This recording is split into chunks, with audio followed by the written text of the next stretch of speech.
everyone, Heather Heward here from University of Idaho. This is a tutorial on how to use Fire Family Plus to analyze weather information so that you can use it for lots of different applications. So to get started, there is a how-to guide that you can find on my website, sparkedresources.weebly.com. Under Resources, How To, and I'll link these videos here as well, and you can see how to use Fire Family Plus, and there's going to be various videos on here. And this document that I'll be referring to, how to use Fire Family Plus, is linked there. So to begin, we need to download our weather data. And so there are two different steps to do that. Well, actually, first you'll have to download Fire Family Plus. You can download Fire Family Plus from firelab.org. Make sure you get the latest version of Fire Family Plus. And the next step is going to be to download the data. So I'm going to go to the WFIS site to download this data. And this is data that is historic. So it doesn't have the last year or so worth of data. And I'm going to be downloading data for an area near where I am in Moscow, Idaho. So if I don't know what ROS stations or remote area weather stations are in my area, I can at least zoom near to where I'm located and I can find what's close. So I've got two ROS stations. If I'm looking for Moscow Mountain, which is up here north of Moscow, I've got two weather stations to choose from. I've got the Potlatch ROS station and the Shock ROS station. And I can find on a different site, I could find some details of these ROS stations like elevation and just matching things that might be closest to my site conditions. But because I am not sure which one to choose, I'm going to download both of them. So I just click this link to download the FW13 file. And I'll do the same for the Shock ROS station. And then I will show these in my folder, and it's always a good idea to put things in places that you will be able to find them later.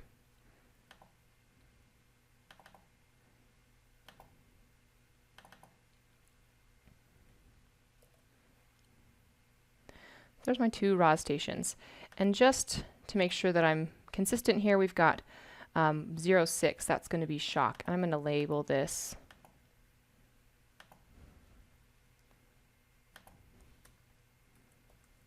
Shock WFIS. And this one will be Potlatch WFIS.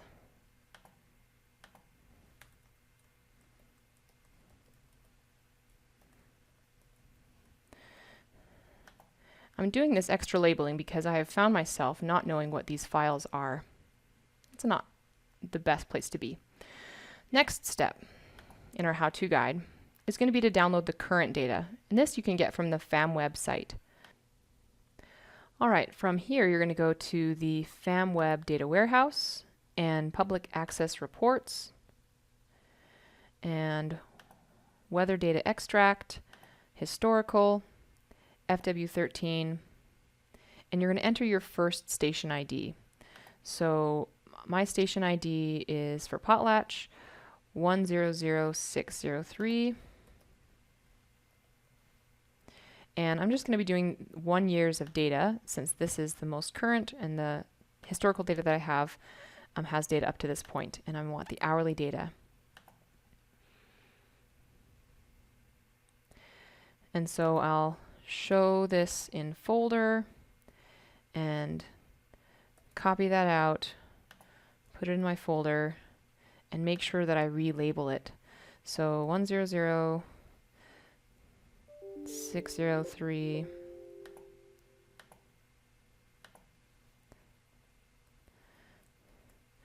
and Potlatch, and this is from the FAM website. And it's important that this suffix is FW13. If it's not FW13, then Fire Family Plus isn't going to recognize it as a weather file.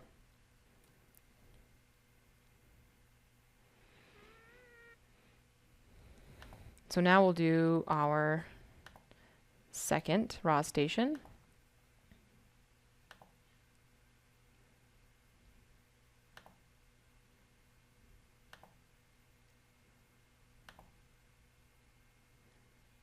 And in this case, 100606 for the last year, hourly, and finish.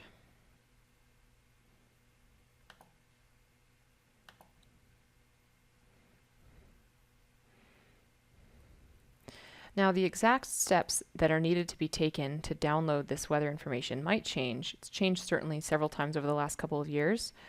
So hopefully this document will remain up to date on how that process should happen. But if not, ask your local fuel specialist if they are familiar with the new way to download data. So shock, and this one is from FAM and .fw13. Okay, we've got our data. Now it's time to go to Fire Family Plus. So we can open Fire Family Plus here. And if it opens blank like this, all you need to do is select New Project. So we're not opening the data in, we're not opening these FW13 files. The FW13 files need to be opened by Fire Family Plus. It's just a platform to absorb that information. So we are going to save a new project, and we'll call this Moscow Mountain Demo. So that's saved a project, but notice our weather information isn't inputted yet. So the first thing we need to do here is we have no weather data in there, and I need to go to Data, Import, and select FW13 files. And now I can select all of these files that I've just downloaded. And it's going to overwrite existing records. So there might be some overlap between the two reports that I have, and which is just fine that they can be overwritten. And it'll take a little bit to upload them all. Phew, that took a while. So we're going to close this out, and then close this out here. And now when I have my drop-down menu here, I've got my two RAS stations, Potlatch and Shock. So let's just take a look at the station information here. This tells me a lot about what kind of information this is collecting. So it gives me some general information about green update and freeze date, climate class, slope class, elevation is an important one. If I'm going to be doing a project 1,000 feet above this elevation, I could expect that there might be some pretty significant temperature differences and relative humidity differences in my area versus the RAS station. And then the fuel type that's there. So it's important to be familiar with the RAS station. Now let's look at the Shock RAS station. Looks like there was a strange error in my data. All right. So this one is at a higher elevation. So if I'm burning at a higher elevation or doing a project at a higher elevation, I might choose to use the data from this RAS station. Let's say if I'm somewhere in between, I'm at 2,700 feet, I might use what's called a special interest group. That you can go to Data, SIG, and New.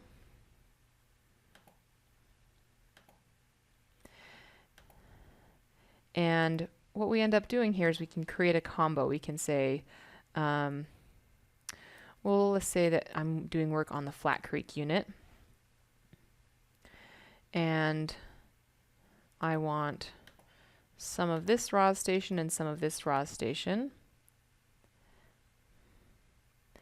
and I can set these weights. So if they are,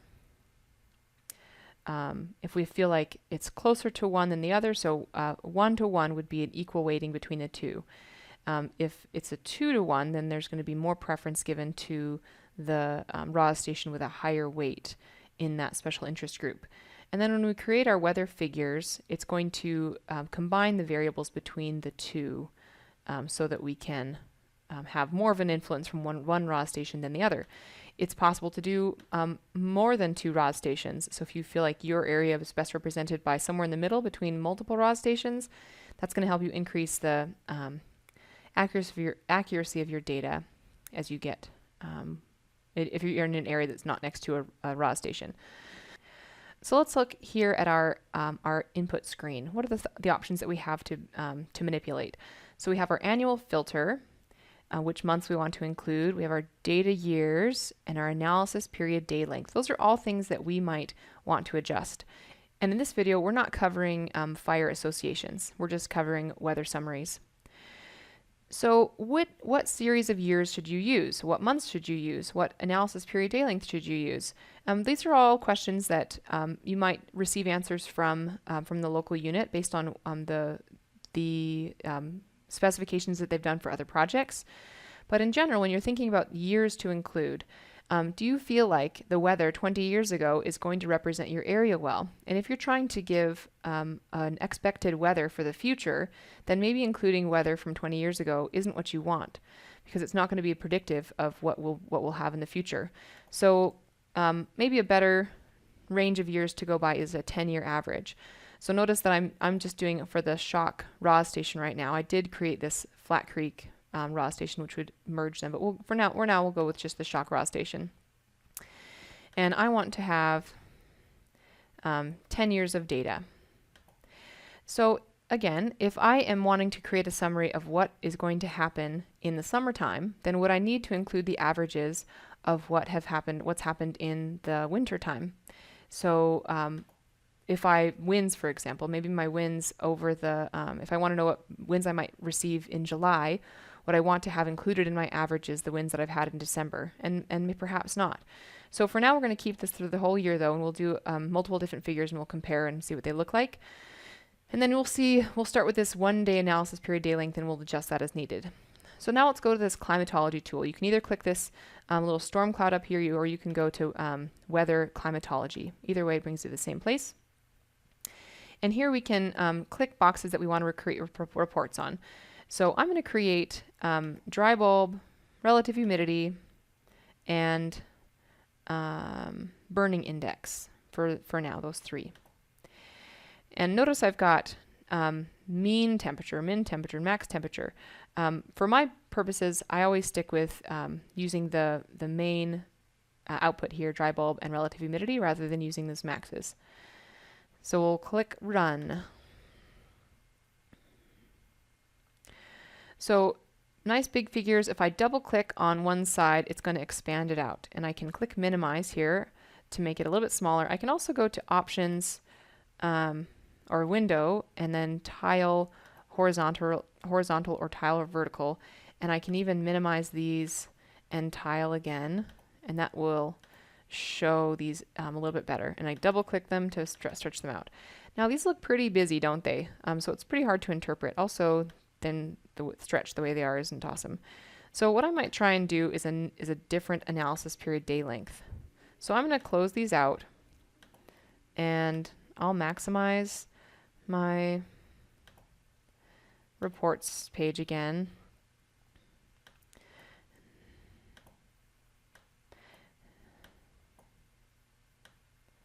And this time I'm going to do an analysis period of, let's say, 3 days.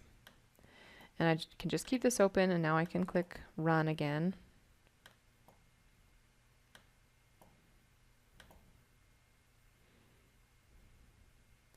And that cleans it up quite a lot. So it just takes those 3 days and it averages them into one so that it's a little bit cleaner.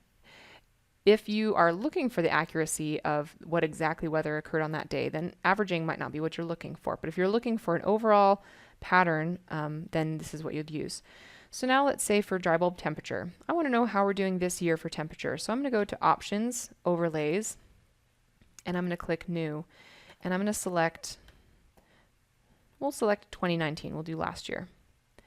And I'm going to change the width of this so I can see it a little bit better. I'll change it to 3, and we'll keep it at fuchsia. So now I can see that here is the 2019 data from this RAW station. It looks like I have some missing data there. So I can see that where we were in 2019 is about average and sometimes below average. And then we had a little bit above average into the winter. And that's added that overlay to each of these 3 graphs. So I can see where we are in comparison. So what I'd like to do now is create a merged graph between these 3. So I can go to Options, Merge, and I can select the 3 figures that I already have created. and I can assign them each a color scheme. Ideally one that makes sense. So relative humidity, I often choose blue, and temperature, I'll choose red, and burning index, I'll choose yellow. And I can change the width on those. Width of 2 seems to work pretty well.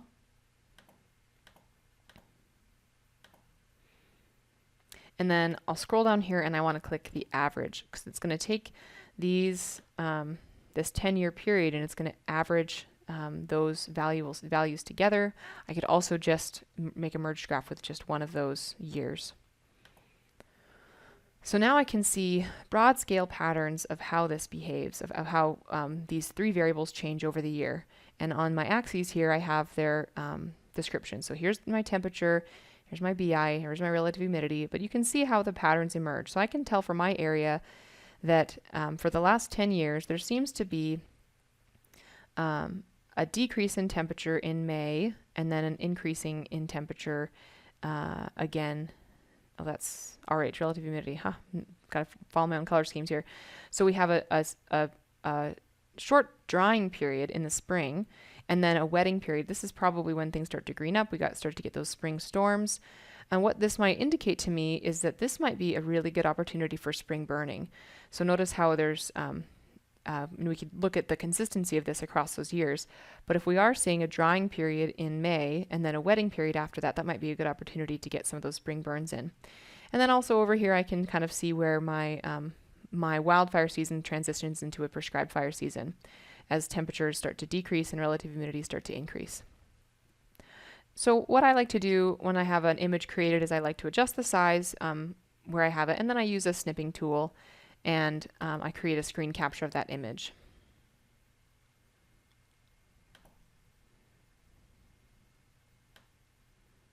And then I can add it to the report that I'm working on.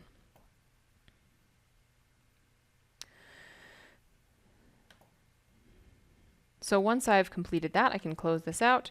Also, to save time, I could also go to Window, Close All, and I'll say Reports and Graphs. If you close all your windows, then you'll have to open up your project again. So that is creating a basic climatology run. The other combined graphs that you might be interested in are combined graphs with your fuel moistures, with 1 hour, 10 hour, 100 hour fuel moistures, maybe herbaceous and woody fuel moistures might be a good combined graph for you, depending on what kind of questions you're trying to answer. There we are. So let's look at another feature of the climatology report. Let's go ahead and run this again. Before we do that, so we've got these critical points. Number 1, critical point number 2, 90th and 97th percentile. And notice for relative humidity, it is just the inverse. So you have 5th and 3rd, but which equates to 90th, 97th. Actually, no, it wouldn't. This would be 10. So I'll click Run. What you're seeing here is this line and how the line drops down. And if I click here, it indicates to me the value of this. So 90th percentile, this is for burning index. So 90th percentile value, that's this axis over here.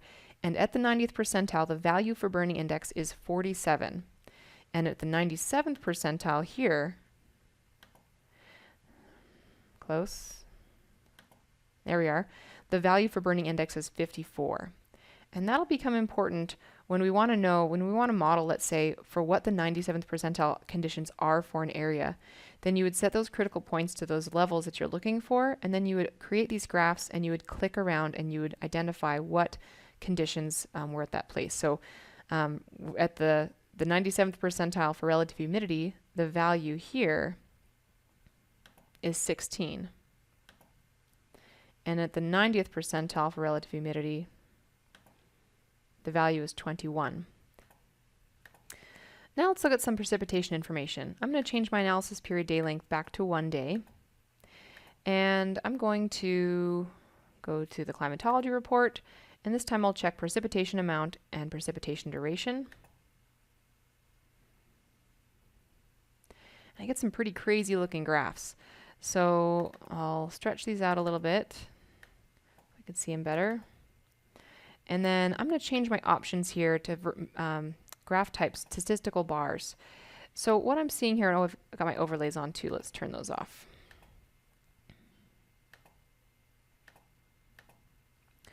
So what I've got here is precipitation amount. So I'm showing that generally the amounts of precipitation that occur, and then the duration. I got to change this graph type as well.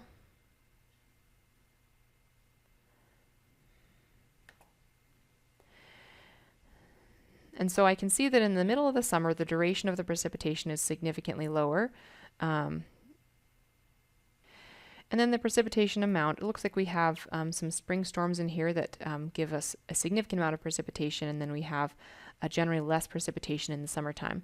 So what the application of this information might be is looking at precipitation patterns preceding large fire events, or trying to predict whether it would be an appropriate time to do burning. Something that I like to do is take past prescribed burns and try and see the weather conditions that preceded that effective burn or the ineffective burn, and see if there are some not just variables that existed that day, but what existed the prior weeks to that burn that would make it go well or not go well. So precipitation is a pretty important feature. The other important output variable that we want is wind. Producing wind is most effective when you do wind roses. So what we have here is weather. We can go to winds, and we've got several different options here. So we're going to start out with our 10-minute averages, and it's going to produce a graph for each of these time frames, and I'm going to have it split into individual wind rose graphs. I'm not interested right now in the tabular report, but because I want to see all these things, I'll go to options or windows, tile, horizontal, and I'll minimize this so that I have a little bit more space. And there's also one of these that's all hours combined, which I'm not that interested in. So I will, again, tile horizontal with these new ones. And then I'll just focus these a little bit so I can see them. What I'm looking for here is patterns that emerge of when the winds generally shift. Sometimes in areas, they're all the same all the time. And most of the time, there are distinct patterns of day and night winds. So you can start to see here that we've got, these are indicators. Let's interpret this graph for a second, where we've got winds that are coming from, in this case, the west-northwest, coming from the west-northwest, and each of these concentric greens is a percentile. So if this is 2%, it's 2%, 4%, let's say 5% of the time, it's coming from the west-northwest at 1 to 4 miles per hour. 2% of the time, it's coming at 4 to 8 miles per hour from the west-northwest. And only 1% of the time, it's coming from the west-northwest at 8 to 13 miles per hour. So you see, spend a little bit of time to soak in these, the way that these figures are interpreted. So what do I see here? I've got first I'll organize it by my daytime winds and my nighttime winds. So here's nighttime, there's a daytime, and then this is morning, so it's kind of considered nighttime. So we'll move this one over here. Let's see if there starts to be a pattern. So it looks in general like my nighttime winds are coming more from the southeast, and my daytime winds are coming more from the northwest. So there's some bleed over there, but I can see that I've got kind of two prominent patterns. So what that might lead me to do is to create a summarized graph with two different combined times. So I'm going to go to close all, reports and graphs. And again, I'll go to weather winds. And this time, I'm going to just turn on my daytime winds, and I'm not going to split them into individual windrows graphs. So what I get from this is my nighttime winds. Oh no, these are my daytime winds, averaged for my gusts. And I'll close this table and this one. And then I'm going to go to winds again. Oops, click on this. This needs to be activated in order for you to get the option to create more winds. And this time I'm going to do that same time period, but for gusts. And what this will tell me if I'm doing some modeling is what my likely winds are going to be and then what my potential larger winds are going to be, which is important when you're considering all possibilities. So if I were to create a figure here that could tell me what my normal nighttime winds are and what my gust winds are, I have that right here with my two time frames. And I'm just going to continue doing this, and this time I'll do my nighttime winds. Turn off my daytime values, and I'll do my 10-minute average.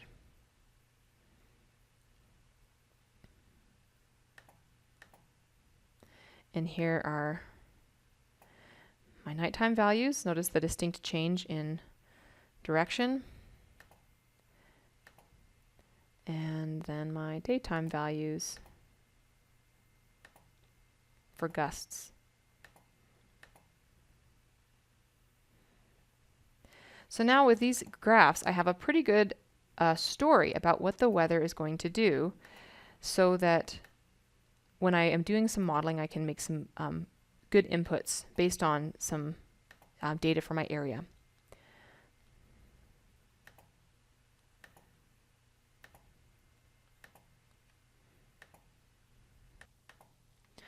So what if I wanted to create a pocket card? I could click this tool up here, pocket card, and I could select the variable, the fire danger index that I'd want to graph. And I can click OK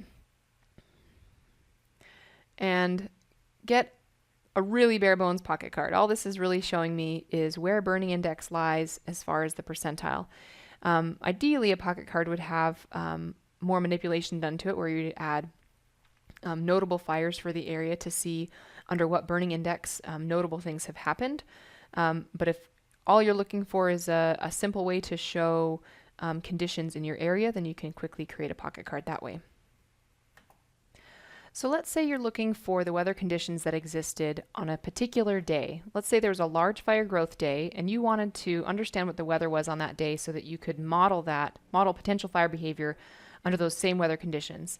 So you could, so let's say a large fire growth year here might have been 2017, and it was in August. So, and it was August 28th. I'll just put the 27th just to narrow it down a little bit. So then I'll go to weather and then hourly analysis and hourly listings. And I'm going to tell it the variables that I'm interested in, and I'm going to select the variables that I'm going to be using as inputs into fire modeling.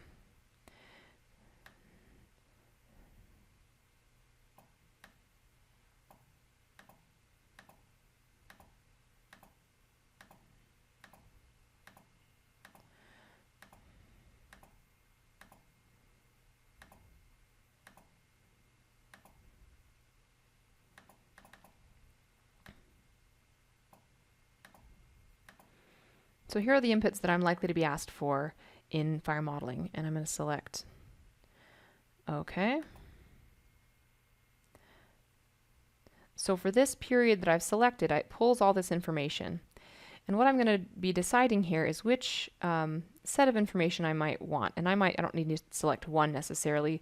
So if this large fire growth happened on the 28th, a likely time for that to have happened is in the afternoon.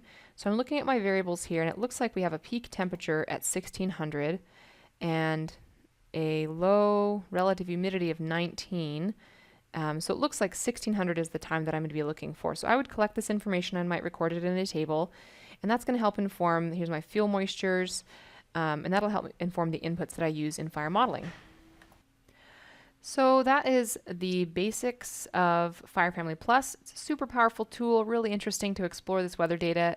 And if you can really start to get to know what weather patterns you observe in your area, especially associated with the fire behavior that you've seen, then you can have a lot more power when you start to see today's weather and what that means for what your potential fire behavior could be. So, thanks for watching.